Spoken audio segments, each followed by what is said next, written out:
Assalamualaikum warahmatullahi wabarakatuh. Alhamdulillah rabbil alamin.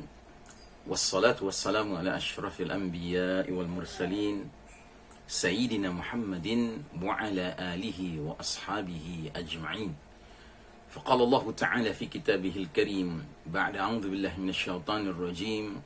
Ya ayyuhalladzina amanu taqullaha haqqa tuqatih wala tamutunna illa wa antum muslimun. Hadirin jamaah rahimakumullah, alhamdulillah hari ini hari Rabu 4 November 2020, 18 bulan Rabiul Awal 1442 Hijriah.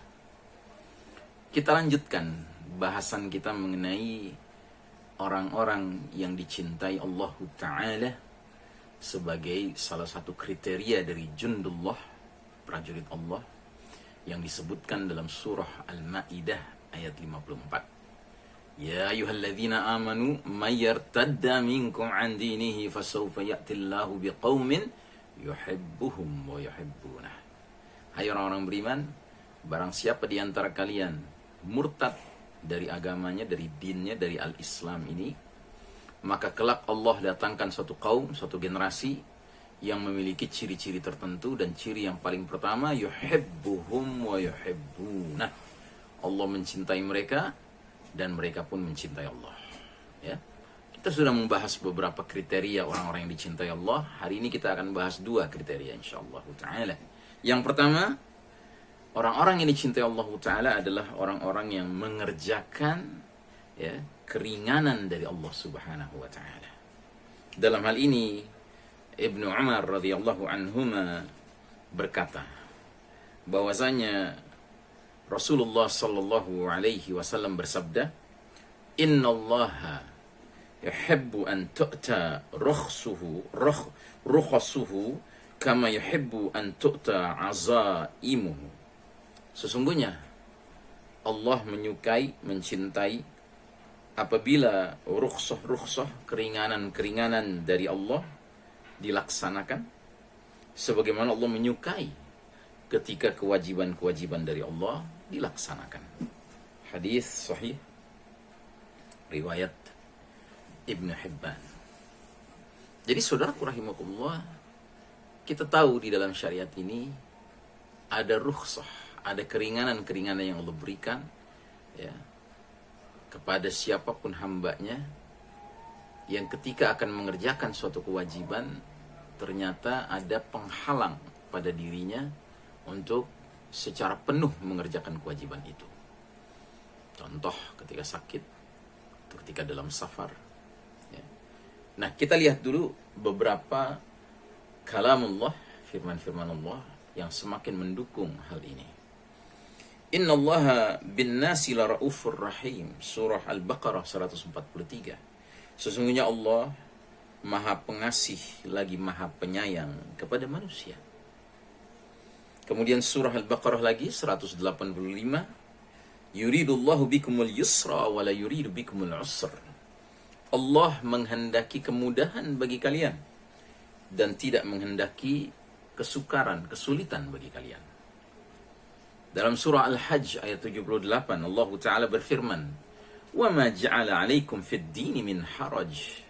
Dan sekali-kali Allah tidak menjadikan untuk kalian dalam urusan din ini, agama ini, suatu kesempitan. Dalam suratul Ma'idah ayat 6, Allah Ta'ala berfirman, مَا يُرِيدُ اللَّهُ لِيَجْعَلَ عَلَيْكُمْ مِنْ حَرَجٍ. Allah tidak hendak menyulitkan kalian. Suratul Baqarah 233, La tukallafu nafsun illa wus'aha. Seseorang tidak dibebani melainkan menurut kadar kemampuannya. Sedangkan dari Abu Hurairah radhiyallahu anhu, beliau mengutip dari Rasulullah sallallahu alaihi wasallam, sabda beliau, "Inna ad-dina yusrun wa la yushadda ad-dina ahadun illa ghalabah. Fasaddidu wa qaribu wa abshiru wasta'inu bil ghadwati war rawhati wa syai'in minad duljah." Artinya, Sesungguhnya din ini mudah. Al-Islam ini mudah. Dan tidaklah seseorang mempersulit diri dalam menjalankan din, melainkan akan mengalahkannya. Din itu akan mengalahkannya. Maka luruskanlah, ya, tidak ekstrim dan tidak lalai. Mendekatilah pada kesempurnaan dan berilah kabar gembira, serta mintalah pertolongan dari Allah Ta'ala di waktu pagi, siang, dan sedikit di akhir malam. Ini hadis riwayat Al-Bukhari. Jadi jelas sekali bahwa kita beragama ini bukan untuk berlomba dalam kesulitan, tidak.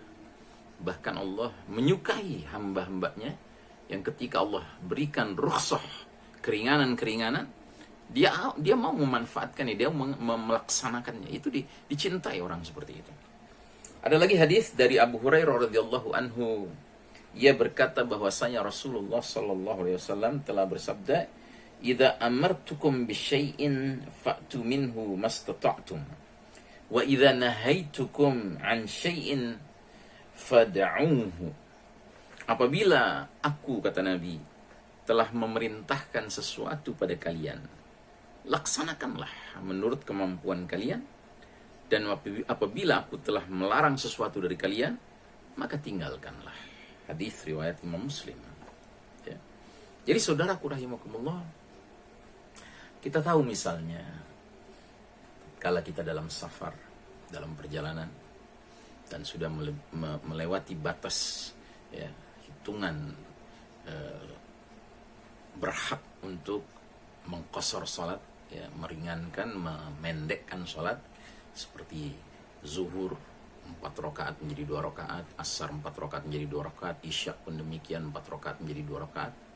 Maka jika perjalanan itu memang telah memenuhi, ya, batas minimal yang disebut sebagai sudah safar, ya, maka sejak saat itu orang musafir itu sedang berjalan itu, dia berhak untuk mengqasarkan sholatnya, bahkan menjamakkannya, menyatukannya. Ada jamak takdim, ada jamak takhir. Ya, kalau jamak takdim, ya, waktu siang hari berarti asarnya ditarik ke depan, disatukan dengan zuhur. Kalau jamak takhir, zuhurnya dimundurkan ke belakang, disatukan dengan waktu asar. Ya. Begitu juga dengan jamak takdim dan jamak takhir untuk maghrib dan isya. Jika isyanya ditarik ke depan di waktu maghrib, namanya jamak takdim. Ya. Maghribnya 3 rakaat, isyanya dikerjakan 2 rakaat. Sedangkan jika maghribnya dimundurkan ke belakang di waktu isya dikerjakannya, maka itu namanya jamak takhir. Ya. Tetap mendahulukan sholat maghribnya 3 rakaat, kemudian sholat isyanya. Ini adalah rukhsah dari Allah Ta'ala untuk para musafir. Ya. Begitu juga kalau kita tidak sanggup sholat berdiri, ya sholat duduk. Tidak sanggup sholat duduk, boleh berbaring. Masya Allah. Dan kita, ya, diharapkan untuk menikmati fasilitas keringanan itu, karena itu bukti bersyukur kita, dan Allah Ta'ala menyukai orang-orang yang mau melakukan keringanan-keringanan seperti itu. Termasuk orang di bulan Ramadan, ketika dia punya kewajiban untuk saum di siang hari, tapi karena sakit, maka dia diberi keringanan untuk tidak saum hari itu, asalkan diganti di hari lain di luar bulan Ramadan. Jadi hendaknya itu diambil rukhsah itu. Nah, saudaraku rahimakumullah, rukhsah ini, Masya Allah, di dalam sejarah Islam banyak contoh-contohnya. Salah satunya yang cukup menarik adalah yang disebutkan dalam hadis berikut ini. Dari Imran bin Husain radhiyallahu anhu, ia berkata, "Kunna fi safarin ma'an Nabi sallallahu alaihi wasallam. فصلى بالناس فلما فتل من صلاته إذا هو برجل معتزل لم يصلي مع القوم قال ما منعك يا فلان أن تصلي مع القوم قال أصابتني جنابة ولا ماء قال عليك بالصعيد فإنه يكفيك." Dahulu kami sedang safar bersama Rasulullah Sallallahu Alaihi Wasallam. Kemudian Nabi sholat bersama orang-orang. Maka ketika selesai sholatnya, ternyata ada seorang laki-laki yang memisahkan diri, tidak sholat bersama orang-orang. Maka Rasulullah SAW bertanya kepadanya, "Hai fulan, apa yang menghalangimu untuk sholat bersama orang-orang?" Ia menjawab, "Aku sedang junub dan tidak ada air."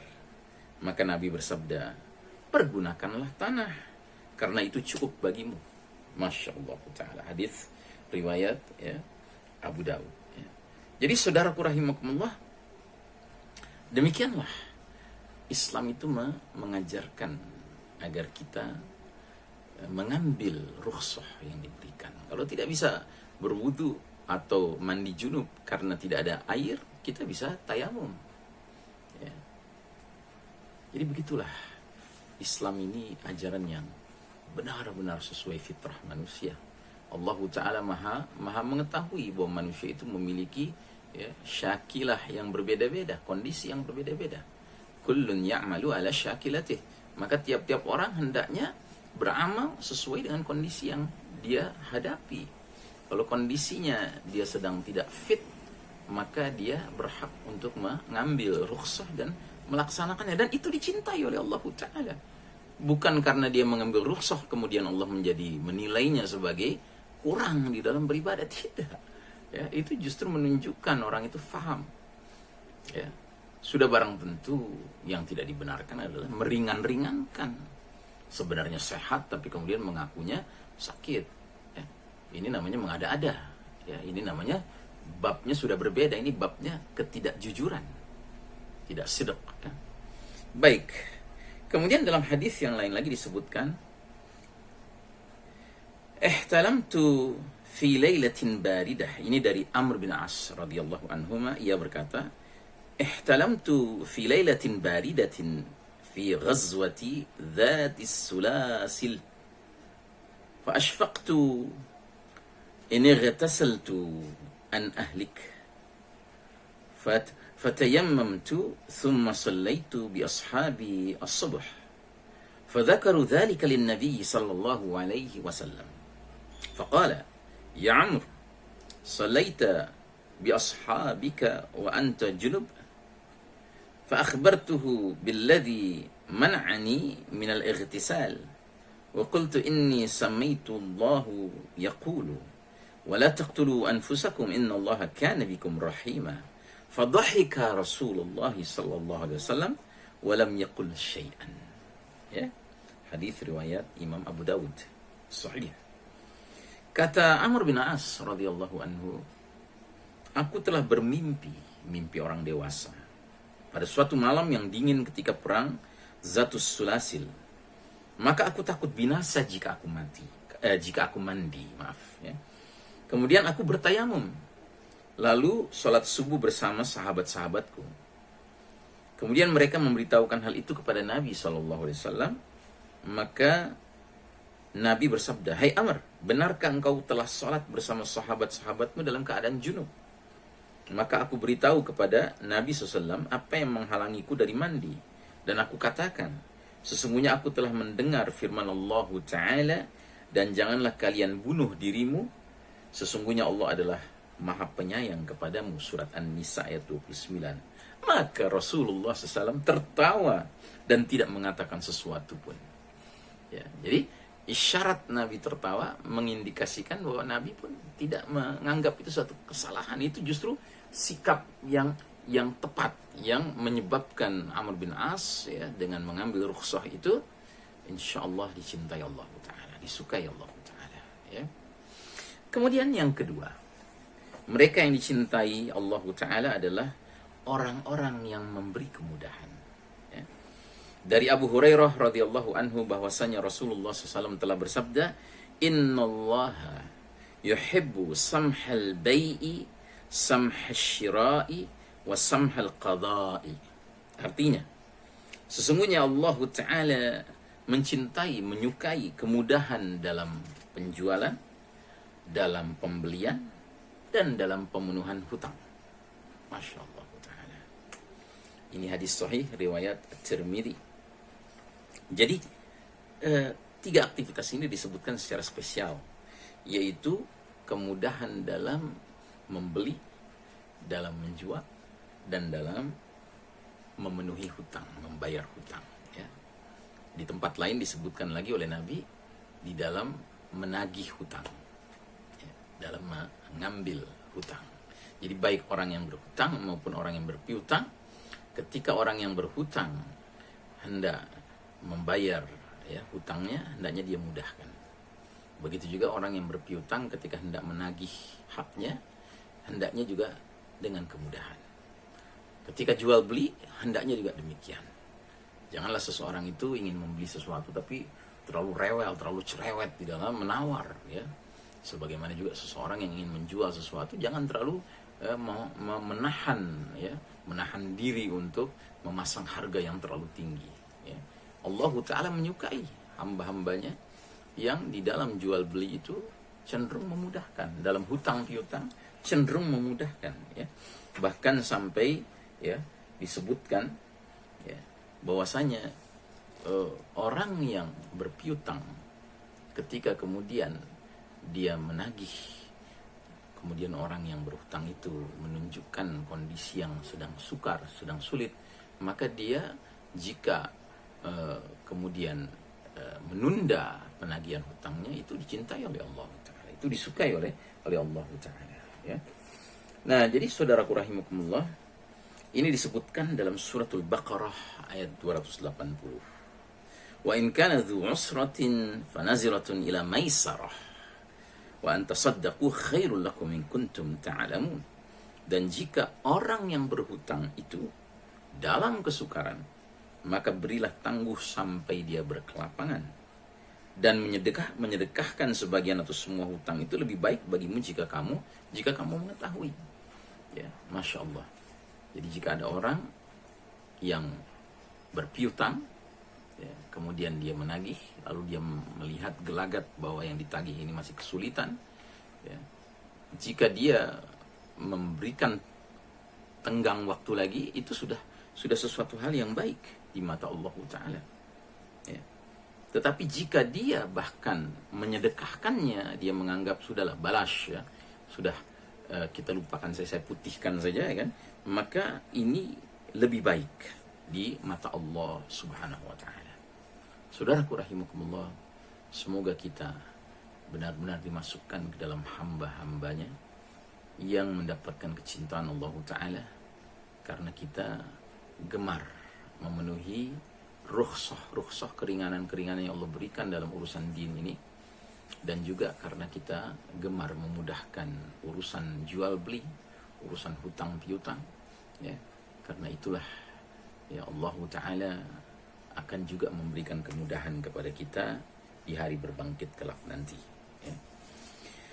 Wa sallallahu ala nabiyyina Muhammadin wa ala alihi wa sahbihi wa sallim tasliman walhamdulillahi rabbil alamin. Wassalamualaikum warahmatullahi wabarakatuh.